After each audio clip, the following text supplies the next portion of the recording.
And it's your boy BZ back again with another Epyon Royal podcast. Today's episode is 016, as Fernando likes to put it when he sends me the file. But really, it's just 16. It's your host with the most young green bean, a.k.a. fried green tomatoes on the block. Hey. To my left, Salt Donut, a.k.a. young Clark Kent with the shiny forehead. Yo. And to the left of that young man, it's your boy Illuminando, aka Yo Granddaddy, and young daddy, and soon to be second to a third, unless he really pulls out his man card and names his baby Timothy. No. In which case, then you know what? There will be no Nando the third. Maybe your second baby could be Nando the third. No, my first son will definitely be Nando the third. I might what's his name? George Foreman, my shit. You know what I'm saying? All my sons be named Fernando. That's a little too much. I don't give a fuck. That shit fly to me. Yeah, but then You when don't sell one enough grills to do that. That shit fly to me. All of them. if one of his The kids third, gets the hard fourth, up on money, off top, they're like, or I'll just whatever. sign this shit in my dad's name. Like he'll never know. Like I'll just use his social security. No, number. I So many mean, of us my all first just blend in. You get one bad relative, they're all taking your advantage, and like, man, I get phone calls for my sister. I don't even live with her. Like, this is a cell phone. Like, hey, it's your sister available? Like, who are you? We hunt them down and shit. Who cowling? well, Who my cowling? Who cowling? Yo, They knocking on the door. Who cowling? did y'all see? I just saw an article earlier that it said it is confirmed Boondocks is coming back for another season. yes. Yeah, but who's writing? Hey, Who's writing though? I Hey, didn't it's supposed see to be all that Aaron. yet. I would listen to the Joe Rogan podcast, and John Witherspoon, aka Real Granddaddy, Real granddad. said that he was like, "Oh yeah, we doing another one. We filming it right now. Yeah, we about to film it right now." Hey, Yeah, I was Granddad like, voice too. I was like, yes. Yes. I was like, You ever yes. see his YouTube I was like, channel? yes. No. Where granddad, like the actual, what's his name? John Witherspoon. You know, he from Detroit. Yeah, what's it called? Like he teaches you how to cook like hood shit. Like Yeah. like cinnamon toast. He like teaches you how to spread the itis. Like he teaches, Listen. like he like flatten out the white bread, put the On YouTube, watch butter the on there, shit. put the cinnamon, roll it up, and then fry it. You gotta Like, get the Wonder Bread. and he's like, if you put too much salt, this is gonna give you the mud. Like he talks about that, and he like shows you how to cook. And it's like his kitchen looks so regular and shit. And he'd be like, oh shit, I didn't mean for this to happen. Like sometimes shit's still frozen halfway. And he's like, it's gonna thaw out in the oven. But like, it's like a legitimate thing. He's like granddad, true and And it's tried low and true. budget. It's low budget as fuck. though. It's Like, perfect though. It's I so gotta start perfect, watching bro. that shit. And Yeah. didn't know you watch that. Joe Rogan podcast? No, I don't. Okay. I don't really watch it. Listen All right, to so- podcasts that much. Yeah, that's your problem. If Yeah, you I like know. John Witherspoon, then listen to that. Or if you like Detroit stuff, because the way he talk about old school Detroit, because he grew up in Detroit, like when it was super, super like popping, like Yeah. Diana Ross is up the street type shit. Yeah. Like, you know what I'm saying? He was talking about how he saw Elvis in Detroit when he was a teenager. And Oh, I was shit. like, whoa, like that, like his perspective on Detroit is Dang. insane. So Okay, when you get okay. a chance, listen to that one specifically. Yeah, if you I've love been, Detroit, listen to that, because it was the way he was talking about Detroit. It was like it sounded like a wonderland Okay. in the 60s and 70s. Yeah, I've been kind of getting bored of the few podcasts that I usually listen to, because the stuff that I usually listen to is like informational shit. Like that's how I like learn the shit I want to learn. Yeah. Is like through stuff like that in YouTube. So like I need a couple things that are just kind of like quote unquote just entertainment and pleasure podcasts to listen to in my free No, time. but Joe Rogan is like passive. It's like informational, but it's like passive information. It's not Yeah. like, oh, we're talking about this one topic. It's like, Here's this whoever guy, and some- they start talking. yeah, and then like, you but just end up learning he some shit. yeah, he always like gets him Yeah. in depth, so you always feel like you learn shit from it. I did see one where he had MKBHD on that boy. Yeah. That was just a recent one, and they were talking about like tech and stuff, and that one was pretty cool.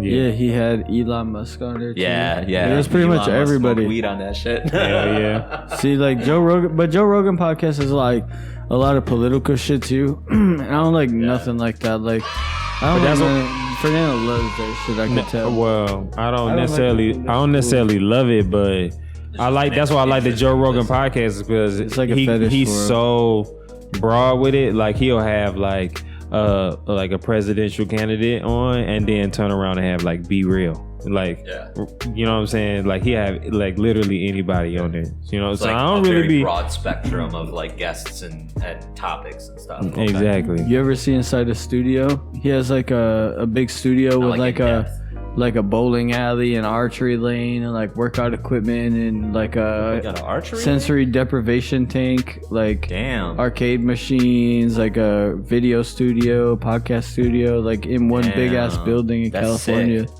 Yeah, it's like a fortress, like a whole bunch of cool stuff. That's how I'm gonna have my crib, just like tons of cool shit to do. Oh yeah. Just like hidden.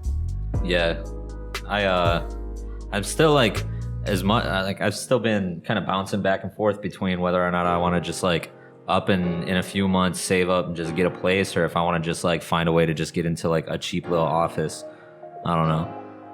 Cause like I've been doing a lot more work recently, like more editing and shit like that, and more recently I've been like, man, I'm sitting at my house for like 3 hours doing work, and I'm just all I can think about is just not being there. So Well, I just look at it like this. Are you going to always need to do work? Like, yeah, okay, then shouldn't you always have a place to work? yeah, but that's what That's I'm like saying. free of distractions, free of bullshit. Yeah, It's but- not an environment where you're like, oh, I don't want to be here. Well, that's why I'm saying like the debate on being on just like getting my own little place, because like I sold all my distractions, so like the distractions aren't because of like my specific little area in that house, it's because of everything else in the house. Those are my other distractions. Well, that's what I'm saying, though. That's why I'm still in debates if whether or not I want to just like say, because either way I'm not going to make a decision for a few months. I need to pile some money away so I can get myself into a newer position comfortably, and not just like stretch myself thin to get into a place. But it's like I don't know if I want to just get like a place to live that I can just reside in, and that's also like my space where I work, because I don't have anything that's like distracting or anything like that. Yeah. Or if I just want to be like, man, fuck it, let me just save up 2 months, I'll put a down payment on an office, $200-$300, let's just fucking do this. Like that's where I'm just kind of like, man, I don't know what I want to do. Well, if I get a house out here, I'll like rent a basement out to you or something. I'd be down for that. But like, I don't know what I want to do, because I think I want to buy a house up north. I don't know, like, but living down here would be way more convenient. But like when I think about where I want to buy my next house, it's like I know what it's like to live in the burbs, even like super close to the city burbs, and like I don't know, sometimes like what if that's like a pivotal change? You never know. You're like, thinking more about like what's gonna make you actually happy instead of just what's most convenient. yeah, because like I'll make money no matter what. Yeah, exactly. Like I'm not happy no matter what. The fuck, like I can make. You'll I can make an hour two- drive down Facts. for Easter Market if you have Yeah, to. I can make $2,000 in an event and then be like, fuck, man, this bad thing happened, like, or Yeah. like in my personal life. But like, if you're happy, like, you're just gonna make even more money.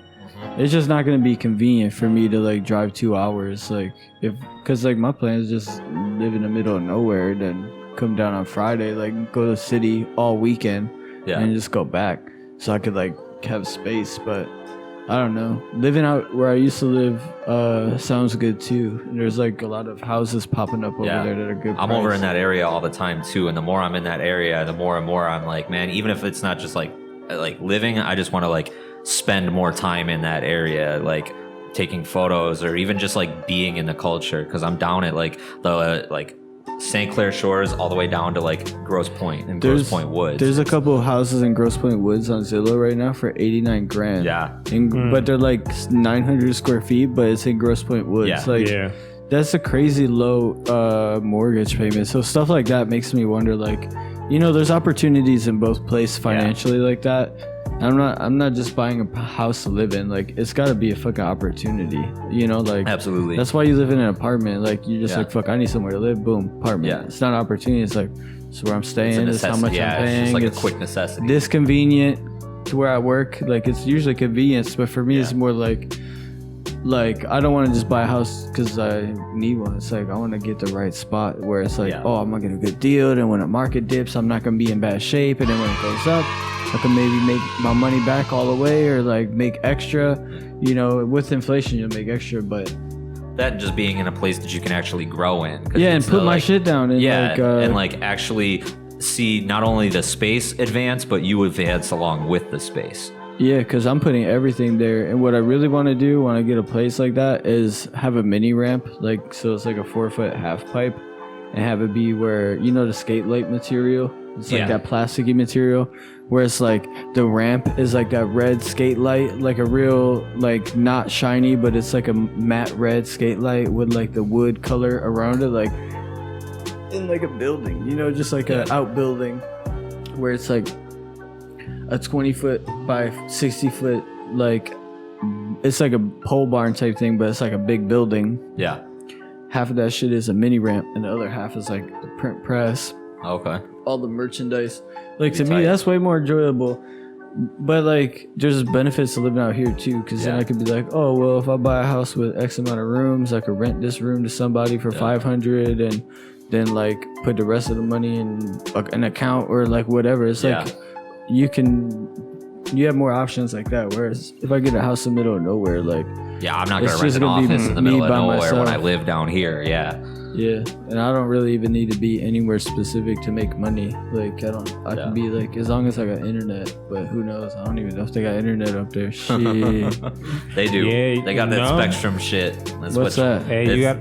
Is it bad? It's not. It's honestly not that bad. I had it cheap? Yeah, it's stupid cheap. I had that when I was in Traverse City. It's not the worst internet. I mean, it's better than like WoW, but like that shit cost me like $29 a month. Well, I was thinking just using my phone, worst case scenario. Yeah. If I get good reception, because the phone speed just gets faster and faster. Yeah, I anyway. did that when I was in Kalamazoo, just mobile hotspot. Yeah, I was playing Xbox Live Halo 5 on the phone. Yep. Like, Me too. and my bill didn't go up. I played this shit for like, it was like Gears of War. I played it for like 4 hours one time. Shout out T-Mobile. When the power went out, so the internet everywhere went out, but I had it on my phone, but the power came back, but the internet stayed down. I was like, all right, fuck, I'm playing Gears of War with Brian. Won't. And I thought my bill was gonna go up like $20. I didn't know. I played forever, and the bill didn't even go up. I was like, oh, guess you don't need to have a good of an internet connection to play Xbox Live. Well, that and what T-Mobile does is they you don't get charged at all for using excessive like data. They just slow after, it. they just slow it down. Because when I had just a tablet that I was using specifically as a mobile hotspot for like my computer, my Xbox, my phones, even like all the time, it was just this little like LG tablet that constantly had shit connected to it. I was using like 300 gigs of data a month. And like still paid the exact same I would if I used 2 gigs. Yeah, but if Shout you out use too T-Mobile. much on T-Mobile, like way too much, they'll put you as a not priority data user, and they like throttle your data more. But that's if you use like hundreds and hundreds of gigs. At least that's what they told I was me. doing that and I didn't have any problems. That's what they told me. At least Yeah. like one time they switched my bill to like some shitty bill, and I had 2G internet for a whole month before I realized it. And I was like, man, like I'm never getting good reception, blah blah blah. I called, like it was like some foreign person, I could barely understand them. They're like, yeah, you called a month ago and lowered your plan down. I was like, nah, I lowered my bill, but I didn't lower my fucking specs. Like I talked y'all down. That was the whole point, goofy. Like my bill's stupid low. My bill's, if I don't have like a phone finance on my plan, like my bill's stupid low, because I always negotiate that shit down. Like since I had T-Mobile from the beginning, I had like grandfathered like, oh, $5 off for being in for 7 years, like shit that they don't even do anymore. Like contract promotional things. Like if I don't have a phone or a thing on my plan's like $40, like nothing, you know? Yeah. But anyways, RIP. We'll figure that out, but I don't know, man. I don't know about where you should work. I think you should have an office no matter what, because the office is not going to be that much money to where you're like, oh, I can't move out. I can't get my own house. The office is going to be like a couple $100 a month. And if you're not making a couple $100 a month, don't do no business. Yeah. Like you should just stop talking about business, stop taking pictures, because a couple $100 a month is nothing. Yeah. And you don't have to pay no internet, no electricity. Yeah. Even if you were like charging bird scooters on the side, you ain't paying no money to use the electricity at like most office complexes. So why not? And most likely I would have like somebody that I could deal with me too. To share the space, yeah, to share like the a space, co-working space. because like I would. That's the other intention. That's why like Fernando, we were talking to him for so long because it's not just having the space, but being around other like creative individuals with that too. Exactly. but you That'd need be easy to split too. If we Yeah. get like a little office space, it'd be nothing to split that. Yeah. Yeah, that's what but I'm you saying. need a roommate that's like already generating money. Yeah, You know what I exactly. mean? That's true. Yeah. You Fernando don't need an office, so he figures Exactly. that little Yeah, part that's out. what I'm saying. That's true. But I think you could. There's so many offices. Look, like at this plaza on like 17 Mile. I went there to get pizza the other day at the Little Caesars. They have this like little plaza, and half of the units are like empty, but they have this one spot that's like to the left of the Little Caesars, and it's like painted all orange, and the whole inside of the place has like a concrete floor, but the corner of the building is like all glass windows, and then the side of the building goes underneath an awning. So the whole, it's got this like little courtyard of little businesses, like little units that aren't even being rented out because they're way out of the way, you know? But I'm thinking like a spot like that could be a dope store. The whole floor on the inside is concrete, then everything's exposed. All the walls are painted orange. So I'm thinking like you could paint all this shit black, put a new coat of paint on. Actually, honestly, just sand the floor down to some raw concrete. Have black racks on the wall. That'd be a tight spot. But those places, they want like an arm and a leg.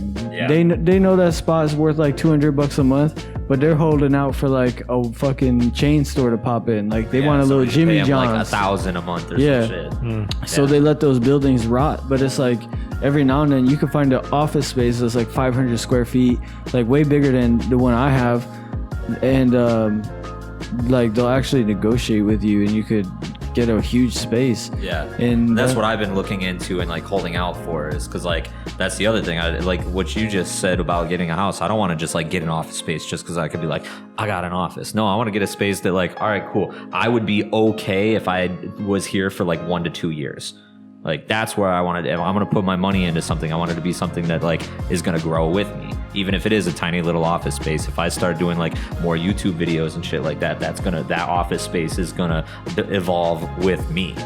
Well, you gotta actually use it though. That's the thing. When you sign up for something, but I don't know. For me, when I got my first office, I was like barely making any money with Epyon Royal, but I knew that I just didn't want to be the guy selling them out of my trunk of my car. I did really well doing that, but it was always like super ghetto, and I was like super desperate to kind of like validate the brand. Like, oh look, we're in a store. That's why like the first year I started a brand, I was already in like 5 stores. Like I had stores in Lakeside carrying it, like skate shops, but I don't like consignment, you know, so that was short-lived. I don't like doing that shit. That shit's horrible. I sold shirts, like I really did, but like I don't like popping in and, oh, this one got stolen and you're not gonna pay me for it and all that BS. But like when I got my first office, like I was barely making any money, but the first office was like $125 a month. So if I'm not making $125 a month selling t-shirts, I shouldn't even sell t-shirts. That was my whole logic. And then when I got like at that time, that's like 12 shirts. And when I got the office, that's what really helped me afford college, because when I got the office, that's when the brand went from like making like one number to making 3 times as much per month. And I was like, oh wow, I have all the space for my stuff, for my office stuff and my laptop and my merchandise, and it's like super affordable. And now I'm making way more money. Like I'd be stupid not to go to school. So like you never know what good is going to come of it, but if you don't go to the office and actually put in work and you keep yourself there when everybody else is like, yo, come to this barbecue, and you're like, fuck, I got this shit to work on. Like you got to be the type that's going to be like, nah, I'm gonna chill here, like get my shit done. If you're not that type of person, don't pay the money, because if you're not going to be dedicated to the task at hand, you could do that out of your house. That's why a lot of home-based businesses don't succeed, because they're not that type of person. And when I moved my office into the house in 2014, I like doubled my sales, because I'm the opposite person. Like I'm the person that's like, it's in my house. It's not that I have more distractions. It's like, it's just quicker for me to get to the work. So it depends on what kind of person you are. But for me, having an office like switched up everything. And it depends. Like I sold stuff, so I don't know how you're gonna get paid, or if you go overdrive on the videos, like you can do that. But Well, it's even just like getting up my speed on my editing, even because like even though I bought the laptop and stuff like that, I'm still like out and about and shit like that. But a lot of times when I have some downtime, it's like at night, and then it's like, all right, cool. Well, I'm not gonna go to like a coffee shop or some shit in the middle of the fucking night. They're closed or like they're about to close. That's so, the like, best time to be at the office. Yeah, late exactly. as hell, and then That's you got what I'm saying. Like, you got a homeboy that's in the area. He don't got shit to do. You're like, all right, yeah, come over. And that's exactly why I want to. They're playing N64 or some shit. You're doing your work or whatever. Shit, yep. And then like you have good conversations. Honestly, like I've had so many people, not at this office, but like prior offices, and even when the office was in my house, like I met so many people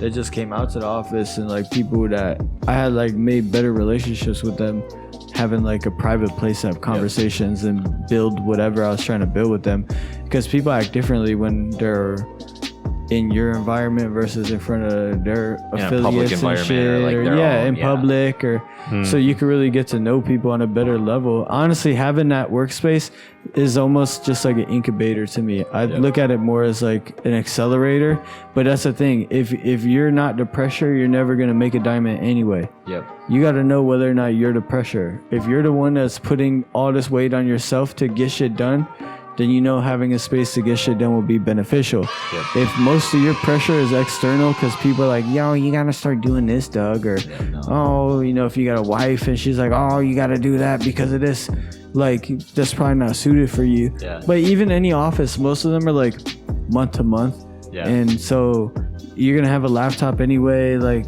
if it's month to month, you're like, man, this ain't really for me. Or like if it's a 6-month lease, it's not the end of the world. But you gotta jump in. You gotta like if it's something that you think about regularly, why not? If it's something that you don't think about that much, it's probably not that important. Well, that's what I'm saying. Like I think about it, but I think about whether I want an office or like a house. But Fernando, now the podcast is set up in your space, in my crib. So I want to hear a little bit more about like what you want to do with this space, because like we can do so much cool shit here, but I want to hear it from you because it's your space. I mean, really, I just set it up a few days ago, and chilling down here for the last couple days. It's like I didn't realize how valuable a basement is till you have your own basement. Like my favorite room when I was growing up was in the basement. Yep. You know what I'm saying? When my mom let me move to the basement, it was the food. Like I did all types of shit. So I mean, we can do videos in here. I was thinking about getting like a big ass like green screen, like, or just get a big green sheet or whatever, and we can do all type of videos. You and Doug should have a video game streaming channel. We could do that shit. Do some shit like that. Doug shows you how to play Yu-Gi-Oh card games, and you show him how to play 2K. I don't even play 2K, but yeah. Okay, Mortal Kombat. Did you get the new one? It's like he's gotta teach me how to play Mortal Kombat. Yeah. The new one is crazy. Did you see that? I know it is. Yeah, I ain't get it yet. I played every the new one is the only Mortal Kombat I haven't played. I haven't played that neither. I saw the PC graphics on like all settings. I'm like, oh shit, it's insane. I don't have it, but I saw it on YouTube. I was like, oh my god, this shit is just something cool to look at. Yep. But yeah, no, I actually almost thought about bringing like a bigger tripod, because like we're trying to slim down the podcasts and like slim down the time. We can even start doing like even a little bit of clips of the podcast. I can pop a freaking tripod right here. Yeah, I can record like 30 minutes at a time. We're trying to get under 30 minutes. Bam, have more stuff. Can you pop a Smurf though? No. Oh, okay. I didn't think you could, but I figured I would ask. I'm not bragging, Eric. You got some? He said he could pop a tripod. I was trying to see if he could pop a Smurf. We got kids listening, so if he could pop a Smurf real quick, the kids, I'm sure they would love that. Yeah. Shit, I like that too. You can't pop a Smurf voice? No. See, Doug's too young to even know about pop. The kids know. The kids right now, they know about Papa Smurf, but you're too young to know about the Smurfs. That's like some shit my mom. Smurfs was like relevant when my mom was a kid, bro. I know. Yeah. Yo, that was a bum. Yo, that was a bum. Been relevant since like the 30s or some shit. The Smurfs I don't know if it's like the 30s a bum though, trying to eat blue midgets, bro. What? The whole premise of Smurfs is like There's Smurfville. Hold on. First of all, Calm I down, think chill. You gotta chill. Smurfville. No, you gotta chill on the M word, okay? What? There's little peoples. I mean, kids are little people too, I you thought know? you said the N word. I was like, he didn't say that. No, But listen to M. He said M. Boss, come. M. Come here.